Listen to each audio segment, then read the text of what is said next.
एक बार की बात है, एक गांव में सतिया नाम का एक हलवाई रहा करता था। उसका एक बेटा भी था जो बहुत ही बड़ा आलसी और निकम्मा था, जिसको लेकर सतिया हमेशा गुस्से में रहा करता था। एक दिन सुबह सुबह, अरे ओ निकम्मे, क्या दिन भर इस खाट पर पड़ा ही रहता है? और मुआ ये फोन, इसको तो मैं चूल्हे में डाल दूंगा। दिन भर बस उसी में ताका झाकी करता रहता है, बस दिन भर घर में पड़ा ही रहता है। ये लीजिए, चाय पी लीजिए। अरे माँ, इन्हें चाय नहीं, थोड़ा ठंडा शरबत दीजिए तो शायद दिमाग ठंडा होगा। माँ हंसी दबाती हैं। अपने इस लाड साहब को कहो कि चलकर दुकान पर मेरा हाथ बटाए। बाबू, दुकान कितनी दूर है, मैं चलकर कैसे जाऊंगा? अरे नहीं नहीं लाड साहब, आप चलकर कैसे जाएंगे? आपके पैर खराब हो जाएंगे। आपके लिए अभी मैं गाड़ी बुलवाता हूँ, तो आपको आराम से दुकान तक छोड़ देगी। हाँ बापू, ये सही रहेगा। हे भगवान, क्या करूं इस नालायक का। चुपचाप चल अब, वरना तेरा फोन उठा के बाहर फेंक दूंगा, पहले ही बता रहा हूँ। इसके बाद दोनों दुकान पहुंचते हैं। अब बैठा क्या है, खड़े हो जा और हाथ बटा मेरा काम में। कोई भी पकौड़े लेने आए तो देना उन्हें, मैं आता हूँ तब तक। ले लो भाई, ले लो, गर्मा गर्म पकौड़े ले लो। मूंग दाल पकौड़ा, पालक पकौड़ा, सेव भुजिया, गोभी पकौड़ा, ब्रेड पकौड़ा, आओ आओ और स्वादिष्ट पकौड़े खाओ। कुछ ही देर में वहाँ पर बहुत सारे लोग आ जाते हैं। हाँ भाई, मूंग दाल पकौड़ा देना। भाई सेव भुजिया। भाई पालक पकौड़े बांट देना। कुछ ही देर में अच्छी खासी बिक्री हो जाती है। मैंने इतनी बिक्री करवा दी, पर पिताजी फिर भी मुझे ही निकम्मा कहते हैं। तभी सतिया आ जाता है। बताओ कितने की बिक्री हुई? विजय उसे सारे पैसे दे देता है। अरे वाह, इतने की बिक्री? तूने कोई झोल तो नहीं किया ना? अरे नहीं नहीं पिताजी, मैंने कुछ नहीं किया। वो तो बस आप ही मुझे निकम्मा कहते हैं, वरना मैं आदमी बड़ा काम का हूँ। चुप कर बेवकूफ, कभी खुश नहीं होते खड़ूस कहीं के। पता नहीं, शायद भगवान चेहरे पर हंसी देना ही भूल गए। मैंने तो कभी हंसते हुए नहीं देखा इन्हें। मैं भी दिखा दूंगा कि मैं क्या क्या कर सकता हूँ। तू कुछ भी करना, पर बस मेरा नाम मत डुबो देना। उनकी बात भी सुन सकते हैं क्या? मैं दिखा दूंगा इन्हें कि मैं भी बहुत अच्छे पकौड़े बना सकता हूँ। आंखें बंद करके भी पकौड़े बना सकता हूँ। फिर विजय बिना देखे ही पकौड़े के घोल में मसाले डालना शुरू करता है। ये है विजय के पकौड़े, ओहो ओहो, ये है छन के पकौड़े। कुछ देर के बाद एक आदमी आता है। भाई पकौड़े देना। हाँ हाँ भाई, मेरे स्पेशल वाले पकौड़े खाओ और बताओ कैसे बने। अरे वाह विजय भैया, इतने स्वादिष्ट पकौड़े। ये तो सतिया चाचा के हाथ के पकौड़े से भी ज्यादा स्वादिष्ट है। सुना पिताजी, आपके अलावा सब मेरी कदर करते हैं, मैं निकम्मा नहीं हूँ। आज दुकान में अच्छी खासी बिक्री हो जाती है। दोनों घर पहुँचते हैं। अगले दिन फिर सतिया विजय को दुकान लेकर जाता है। विजय, जाओ और जाकर कल से भी ज्यादा स्वादिष्ट पकौड़े बनाना। अब तो मानते हो ना कि मैं आपसे भी अच्छे पकौड़े बनाता हूँ। तभी वहाँ पर एक अत्यंत ही मोटा आदमी आ जाता है। अरे पिताजी, इसे देखकर लग रहा था कि ये खाने का तो बहुत शौकीन है, पर जाने कितने दिनों से उसे खाना नसीब नहीं हुआ। भाई आज तो मैं बहुत ही खाऊंगा, बहुत दिनों से स्वादिष्ट खाना नहीं खाया। क्यों भाई, भाभी ने खाना देने से मना कर दिया क्या है? अरे भाई पूछो ही मत, आज मेरी बीवी मायके चले गई है, कुछ दिन वहीं रहेगी। वो कहती है मैं मोटा हो गया हूँ, तो मुझे बस घास फूस ही खिलाती रहती है। अब बताओ मैं क्या मोटा हो गया हूँ? अरे नहीं नहीं भाई, तुम कहाँ मोटे दिखते हो। वो तो हर पत्नी को अपने पति में कुछ ना कुछ बुराई दिखती ही रहती है? आज मेरे पास 2 खुशी से खाने के कारण हैं। क्या क्या कारण है? अरे पहले तो ये कि मेरी बीवी मायके चली गई है और कुछ दिन वहीं रहेगी, और दूसरा ये कि मैं बहुत दिनों से स्वादिष्ट खाना नहीं खाया हूँ। तुम सब तो जानते ही हो कि मैं खाने का कितना शौकीन हूँ। वहाँ बैठे सब हंसने लगते हैं। अरे विजय, जल्दी से कुछ ना कुछ खाने के लिए लेकर आओ। हाँ हाँ काका, आपके लिए मैं अपने हाथों से कुछ बना कर लेकर आऊंगा। अरे विजय, जल्दी लेकर आना और थोड़ा ज्यादा बनाना। अरे भाई, जब तक तुम ये खाओ। अरे बाप रे, यहाँ तो इतने सारे मसाले हैं, इनमें से कौन सा मसाला डालना है और कौन सा नहीं, ये तो मुझे समझ ही नहीं आ रहा है। अब मैं क्या करूं? एक काम करता हूँ, मैं फिर आग बंद करके पकौड़े बनाता हूँ। वैसे भी आँख खोलकर तो सभी बना लेते हैं, आँख बंद करके काम करना भी कला है। फिर से जो मसाला हाथ में आ गया वह डाल देता है और फिर जल्दी से पकौड़े उस मोटे आदमी को परोस देता है। वह उन पकौड़ों को खाकर कुर्सी से उठता है। विजय उसे देखकर डर जाता है। हे भगवान, पता नहीं पकौड़े कैसे बने होंगे, कहीं बेस्वाद तो नहीं हो गए। प्रभु रक्षा करना, नहीं तो एक तरफ ये मोटा और दूसरी तरफ मेरा हिटलर बाप, दोनों मेरी चटनी बनाकर पकौड़े के साथ मुझे खाएंगे। अरे वाह, तुमने क्या स्वादिष्ट पकोड़े बनाए हैं। इतने स्वादिष्ट पकोड़े तो मैंने कभी नहीं खाए। अभी तो मैंने कुछ खाया ही नहीं। लाओ लाओ और लाओ। जा और लेकर आ। आज फिर से अच्छी कमाई हो जाती है। फिर वे दोनों घर जाते हैं। अरे खुशखबरी है, हमारे शहर में फूड फेस्टिवल आयोजित किया गया है और इस बार तू जाएगा, समझा? मैं पिताजी, मैं क्या करूंगा वहां पर? और वैसे भी आप तो कहते हो ना कि मुझे कुछ काम धंधा नहीं आता, मैं कुछ नहीं कर सकता, तो मैं वहां कैसे जाऊंगा? कोई परवाह नहीं, चुपचाप जा। बोल दिया ना एक बार, समझ नहीं आता? ठीक है, चला जाऊंगा। 2 दिन बाद आयोजन है, तो तुझे कल ही निकलना पड़ेगा। अरे बाप रे, ये मैं कहाँ फंस गया। फिर विजय मायूस होकर वहाँ पर बैठ जाता है और मन ही मन सोचने लगता है, हे भगवान, अब मैं क्या करूंगा?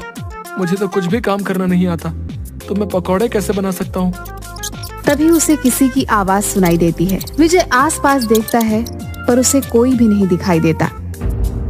अरे विजय, विजय मियाँ, इधर उधर काहे ताक रहे हो? नीचे तो देखो, नीचे। विजय किसी अजीब से दिखने वाली प्राणी को देखता है। ये कौन सा प्राणी है? हे भगवान, अब तूने किस मुसीबत में फंसा दिया मुझे? अरे अरे मियाँ, घबराओ मत और इतनी जोर से मत चिल्लाओ। मैं तो बस तुम्हारी मदद करने आया हूँ। अरे गजब है भाई, मान न मान मैं तेरा मेहमान। कौन हो तुम और मेरी मदद क्यों करना चाहते हो? अरे भाई, मुझे पता है कि तुम उस फूड फेस्टिवल के लिए परेशान हो। हाँ, पर उससे तुम्हें क्या? वो मेरी परेशानी है। हाँ, पर मैं तुम्हारी मदद कर सकता हूँ मियाँ। अच्छा, तुम और मेरी मदद? हाँ, और नहीं तो क्या, मैं फूड फेस्टिवल के लिए खाना बनाने में तुम्हारी मदद कर सकता हूँ। अच्छा, कैसे? अरे मियाँ, अभी बताया ना कि मैं खाना बना सकता हूँ। ओहो, तो अब ये चूहे के जैसा दिखने वाला आदमी, अरे नहीं, तुम्हें क्या कहूँ मैं, तुम तो आदमी ही नहीं हो, अजीब प्राणी। कौन हो तुम मेरी मदद करोगे और वो भी खाना बनाने में? अच्छा, तो तुम्हें क्या लगता है कि आंखें बंद करके तुम पकौड़े बनाते थे? बेवकूफ इंसान, आंखें बंद करके कौन काम कर सकता है, और वो भी एक निकम्मा इंसान? बिल्कुल नहीं, वो मैं ही था जो आज तक तुम्हारे पकौड़े बनाते आया हूँ। अच्छा, तुम थे? जी हाँ भाई साहब, वो मेरा ही कमाल था।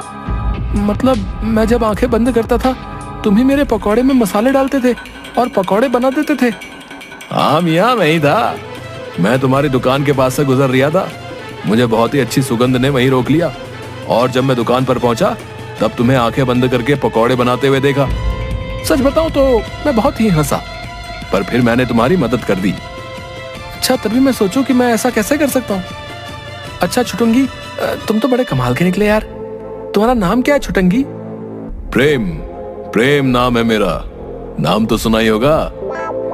ड्रामा नहीं, सच में बोलो ना। अरे यार, कुछ भी रख दो, वैसे भी हमारे यहाँ तो नाम वाम की कोई जरूरत नहीं होती। तुझे जरूरत पड़ेगी तो तू ही रख ले, जो तेरा मन करे। तुम्हारा नाम? हाँ, इतने पिद्दू से हो और छोटे से भी तो तुम्हारा नाम छुटंकी। छुटंकी छुटंकी छुटंकी, अरे मियाँ क्या नाम दिए हो तुम मुझको। I love this name. हाँ, पर एक बात बताओ, चूहे सा मुंह, पंख, बड़े बड़े कान और ऐसी अजीब से दिखने वाले हो तुम, कहाँ से आए हो तुम? कौन सी दुनिया से?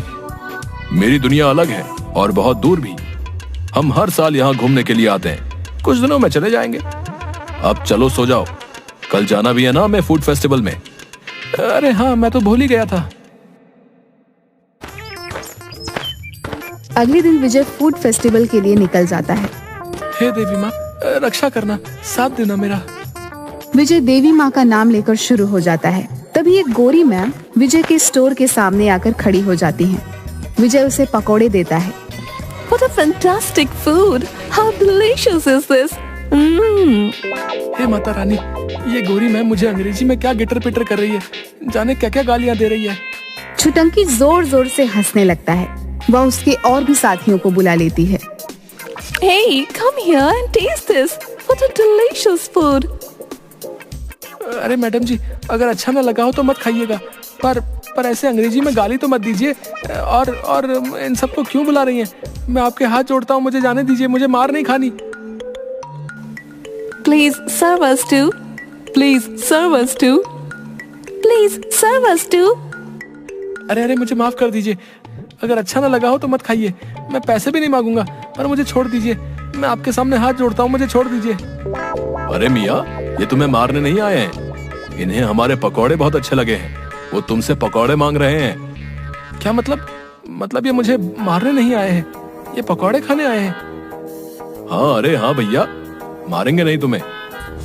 विजय सबको पकौड़े देता है। उसकी अच्छी खासी कमाई हो जाती है। इसके बाद वह और भी ज्यादा फेमस हो जाता है। अगले दिन विजय के पकौड़ों की इतनी तारीफ सुनकर विजय की दुकान पर मंत्री जी पहुंच जाते हैं। भाई सतिया, मैंने तुम्हारी दुकान की बहुत ही तारीफ सुनी है। भाई मुझे भी तो तुम्हारे हाथ के पकौड़े खिलाओ। हाँ मंत्री साहब, अभी लेकर आता हूँ। अरे पिताजी, आप बाहर जाइए। क्यों? अरे अगर आप बाहर नहीं जाएंगे तो मैं पकौड़े कैसे बनाऊंगा? क्यों, मैंने तेरे हाथ पकड़ रखे हैं क्या? अरे नहीं, हाथ नहीं पकड़ रखे तो क्या, अगर आप नहीं जाएंगे तो वो कैसे आएगा? वो कौन आएगा? किसकी बात कर रहा है तू? अरे पिताजी, ये इतने दिनों से ये पकौड़े की सब तारीफ कर रहे हैं, ये दरअसल मैं नहीं बनाता।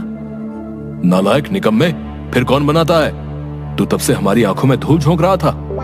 अरे नहीं पिताजी, मेरा ये मतलब नहीं था। फिर क्या मतलब है? अरे मेरा मतलब है कि मैं पकौड़े बनाता हूँ तब देवी माँ आती है, और वही ये सब उन्हीं का कमाल है। अरे दादा रे, अच्छा मेरे आलसी निकम्मे बेटे पर माता रानी का आशीर्वाद है। चुप रे बेवकूफ, जा और जाकर जल्दी से मंत्री जी के लिए पकौड़े बनाकर लेकर आ। दूसरी ओर गुलाटी गांव के मुखिया के पास पहुंच जाता है। पटेल साहब, गजब हो गया, एक बहुत चौंका देने वाली खबर लेकर आया हूँ आज तो मैं। क्या खबर लाए हो, जल्दी बताओ। अरे पटेल साहब, वो जो अपना विजय है ना, अरे हाँ, उसके पकौड़े के तो बहुत ही चर्चे हैं आजकल।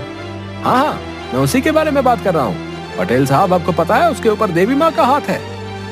अच्छा, मतलब हमारे गांव पर देवी माँ का आशीर्वाद है। जाओ, जाकर विजय और पूरे गांव को बरगद के पेड़ के नीचे जमा होने को कहो। अरे विजय भैया, विजय भैया, विजय भैया, अरे गुलाटी मुझे कैसे याद किया? अरे विजय है, मैंने नहीं, मुखिया जी ने याद किया है तुमको। चलिए चलिए। देखा बाबू, आप मुझे निकम्मा बेवकूफ कहते हो, पर देखो मेरी पहुंच, मुखिया जी ने खास तौर पर मुझे बुलाया है। चल छुटंकी, तू भी चल। अरे हाँ मियाँ, चलते हैं और चलकर देखते हैं आखिर माजरा क्या है। कुछ ही देर में सब गांव वाले बरगद के पेड़ के नीचे जमा हो जाते हैं। अरे गांव वालों, मुझे अपने सूत्रों से पता चला है कि हमारे गांव पर देवी माँ की कृपा है।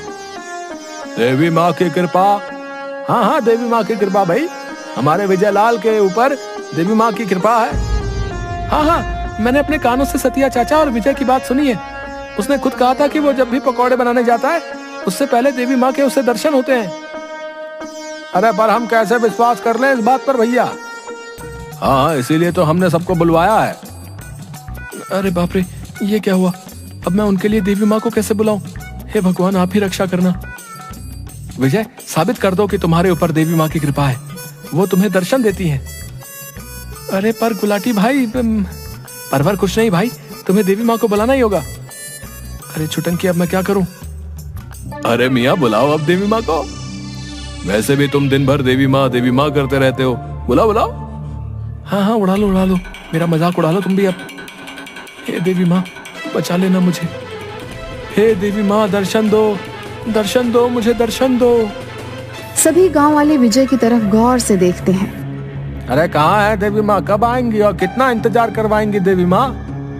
हाँ देवी माँ, इतना वक्त क्यों लग रहा है? अरे देवी माँ तुम्हारे जैसे फुर्सत में थोड़ी रहती है, उन्हें और भी बहुत सारे काम होते हैं, सब्र करो। छुटंकी, अब तू ही कुछ रास्ता बता, मैं क्या करूं? छुटंकी विजय के कानों में कुछ फुसफुसा कर आता है। अरे देवी माँ, आप आ गई हैं। अरे हमें तो नहीं दिख रही देवी माँ, कहाँ है? अरे कहाँ है देवी माँ? एक काम करता हूँ, मैं भी यही दिखाता हूँ कि मुझे भी दिख रही है माँ। अरे तुम जैसे पापियों को देवी माँ दर्शन नहीं देंगी, पापी कहीं के। अरे देवी माँ आपने दर्शन दिए, हम तो धन्य हो गए। अरे ये क्या हुआ? ये गुलाटी, इसे कैसे कुछ भी दिखाई दे रहा है? अरे नहीं नहीं, मैं पापी नहीं हूँ, मुझे भी देवी माँ ने दर्शन दिए भाई। अरे हाँ, मुझे भी देवी माँ दिखाई दे रही है भाई। विजय, तुझ पर तो सच में देवी माँ प्रसन्न है। धीरे धीरे सभी गांव वालों को देवी माँ ने दर्शन दिया। अरे पर देवी माँ कहाँ? क्या आपको देवी माँ नहीं दिख रही? पूरे गांव को दर्शन दिए देवी माँ ने, पर आपको नहीं? मतलब आप अरे नहीं नहीं, देवी माँ मुझे आशीर्वाद दीजिए और सदा अपना आशीर्वाद इस गांव पर बनाए रखना।